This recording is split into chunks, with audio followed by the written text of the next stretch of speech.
जिल्ह्याच्या नेत्याने असं वाटायला लागले की मी म्हणतोच शहर, मी म्हणतोच पूर्व दिशा. साहेब, त्या बंटी पाटलांना राजकारणामध्ये माझ्या बोटाला धरून ते आले. कुडमकाशीच्या निवडणुकीत मी त्यांना चेअरमन केलं. साहेब, भैया मार्काला मी चेअरमन केलं. साहेब, सचिन चव्हाणला मी चेअरमन केलं. साहेब, आज या लोकांना मदत केली आणि माझ्यावरती टांगपट्टी मारायचा प्रयत्न केला. ही लढाई माझी आणि राहुल पाटलांच्या नाहीच आहे. ही लढाई माझ्या काँग्रेसच्या विचाराच्या विरोधात लढाई आहे. राहुल पाटील माझे स्पर्धकच नाही. तुम्ही जरूर काम करा, केसानं गळा कापू नका. आज अनेक वेळा तुमच्या मदतीला आम्ही धावून आलो, परंतु ही पद्धत नाही. मी म्हणत ते पूर्व दिशा स्वाभिमानी जनता या जिल्ह्यामध्ये चाकीत चाललेलं चुकीचं राजकारण उलटून टाकेल. ज्यांना आम्ही साहेब या ठिकाणी आणलं ते जर आज या पद्धतीने वागत असतील तर हा मतदारसंघच त्यांना दिशा दाखवून देईल. या जिल्ह्याला लागलेलं गर्व नाही. मी म्हणत ते पूर्व दिशा इथून पुढच्या काळामध्ये चालणार नाही. त्यावेळी खरा शिवसैनिक आत्मा पेटून उठला होता आणि खऱ्या अर्थानं 2.5 वर्षामध्ये पहिला काही कामं झालं नाहीत आणि खऱ्या अर्थानं या ठिकाणी शिंदे साहेबांनी या महाराष्ट्राचं नेतृत्व केलं. खुद्दार शिवसैनिकांना या ठिकाणी वाट करून दिली आणि या महाराष्ट्रामध्ये शिवसेना भाजपची सत्ता आली. स्पेशियस, लक्झुरियस, सगळं मिळेल अगदी मनासारखं. बटू बिल्डर्स यांचा नवीन गृहप्रकल्प गृहलक्ष्मी रचना. या महाराष्ट्राच्या विधानसभेची निवडणूक महायुती विरुद्ध महाविकास आघाडी आहे. या ठिकाणी साहेब, हा राजकारण म्हणजे एक नाटक, एक पिक्चर आहे.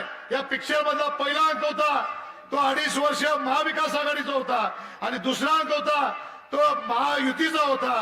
अनैसर्गिक युती ज्या महाराष्ट्रामध्ये अटल बिहारी वाजपेयी आणि या ठिकाणी हिंदुस्थानी सम्राट बाळासाहेब ठाकरेंनी शिवसेना भाजपची युती केली होती, ती युती तोडून या महाराष्ट्रामध्ये काँग्रेस बरोबर मिठी मारली. ज्या बाळासाहेब ठाकरे साहेबांनी सांगितलं होतं ज्या दिवशी मी आमचं काँग्रेस बरोबर जुळल त्या दिवशी माझं दुकान बंद करीन, परंतु या शिवसेनेनं या ठिकाणी ज्या नेत्यांनी काँग्रेस बरोबर मिठी मारली त्यावेळी खरा शिवसैनिक आत्मा पेटून उठला होता आणि खऱ्या अर्थानं 2.5 वर्षामध्ये पहिला काही कामं झालं नाहीत आणि खऱ्या अर्थानं या ठिकाणी शिंदे साहेबांनी या महाराष्ट्राचं नेतृत्व केलं. खुद्दार शिवसैनिकांना या ठिकाणी वाट करून दिली आणि या महाराष्ट्रामध्ये शिवसेना भाजपची सत्ता आली. आरक्षण काढून घेतलं नाही, स्वतःला स्वतंत्र आरक्षण दिलं. कुठल्याही बीसी, ओबीसी, एसटी, एनटी कुणाचंही आरक्षण काढून घेतलं नाही. मुख्यमंत्र्यांनी स्पष्ट सांगितलं की मी कोणत्याही समाजाचं आरक्षण काढून घेणार नाही. माझ्या माहितीप्रमाणे नरेंद्र मोदी सत्तेमध्ये बसून 7 महिने झाले.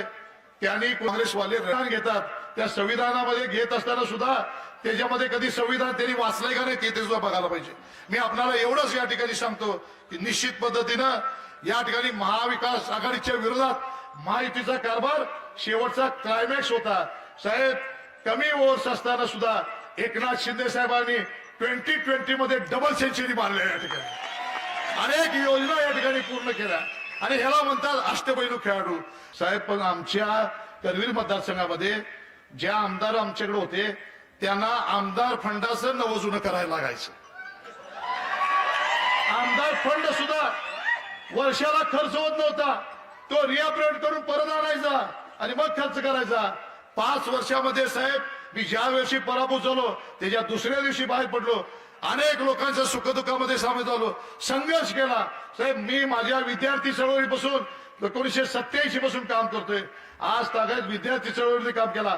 सहकारामध्ये 94 पासून आलो. आज 30 वर्ष या ठिकाणी मी काम करतोय. या सगळ्या गोष्टीचा आपण विचार केला तर निश्चितपणे मी आपल्याला सांगतो साहेब, मी जवळजवळ 35 वर्ष या चळवळीमध्ये काम करतोय. अनेक लोकांची कामं केली, निधी आणला, संपूर्ण आणला. साहेब, पण एक आहे, मी स्वाभिमानी आहे साहेब. या कोल्हापूर जिल्ह्याचं कोणतरी एखादं राजकारण बदलू पाहते. ही लढाई माझी आणि राहुल पाटलांच्या नाहीच आहे. ही लढाई माझ्या काँग्रेसच्या विचाराच्या विरोधात लढाई आहे. राहुल पाटील माझे स्पर्धकच नाहीत. जिल्ह्याच्या नेत्याने असं वाटायला लागले की मी म्हणतोच शहर, मी म्हणतोच पूर्व दिशा. साहेब, त्या बंटी पाटलांना राजकारणामध्ये माझ्या बोटाला धरून ते आले. कुडमकाशीच्या निवडणुकीत मी त्यांना चेअरमन केलं. साहेब, भैया मार्काला मी चेअरमन केलं. साहेब, सचिन चव्हाणला मी चेअरमन केलं. साहेब, आज या लोकांना मदत केली आणि माझ्यावरती टांग पलटी मारायचा प्रयत्न केलं. तुम्ही जरूर काम करा, केसानं गळा कापू नका.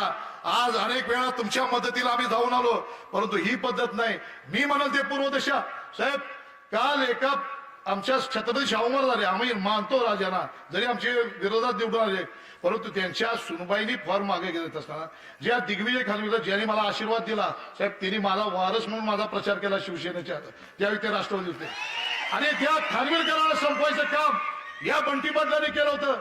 त्यांच्या कन्या काल त्याला प्रचारात आणायला लागले. हे दुर्दैव आहे साहेब, या जिल्ह्याला लागलेलं गर्व नाही. मी म्हणाल ते पूर्व दिशा इथून पुढच्या काळामध्ये चालणार नाही. साहेब, जिल्हा मध्यवर्ती बँक असेल, गोकुळ असेल, आम्ही सुद्धा आहे. पुन्हा या मतदारसंघामध्ये आता चालू होणार जिल्हा मध्यवर्ती बँक हे पॅने या सुपरवायझर येतील आणि कमत तटतील.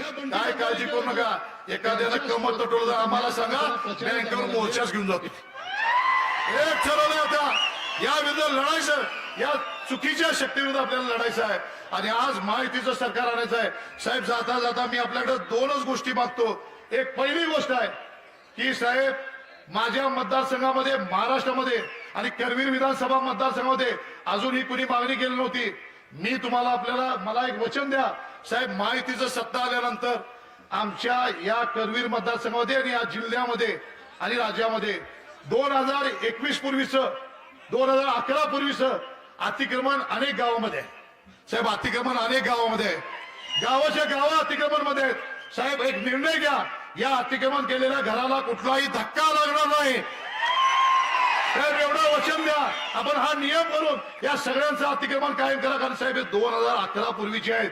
1947 सालाचं स्वातंत्र्य पूर्वापासून हे अतिक्रमण आहेत. या अतिक्रमणाला धक्का लागणार नाही याची या ठिकाणी करा. साहेब, जवळजवळ 1 लाख लोकांचं अतिक्रमण माझ्या मतदारसंघामध्ये आहे. साहेब, ती कुटुंब उघड्यावर बुकड्यावर पडतील. आपण एवढंच वचन द्या, जी पूर्वीची अतिक्रमण आहेत ती या ठिकाणी निश्चितपणे त्यांना धक्का लागणार नाही याची आम्हाला गॅरंटी द्या. मी अधिक बोलत नाही. आपला महाविकास आघाडी, महायुतीचा झेंडा हा फडकणारच आहे. करवीर विधानसभा मतदारसंघामध्ये स्वाभिमानी जनता या जिल्ह्यामध्ये चाकीत चाललेलं चुकीचं राजकारण उलटून टाकेल.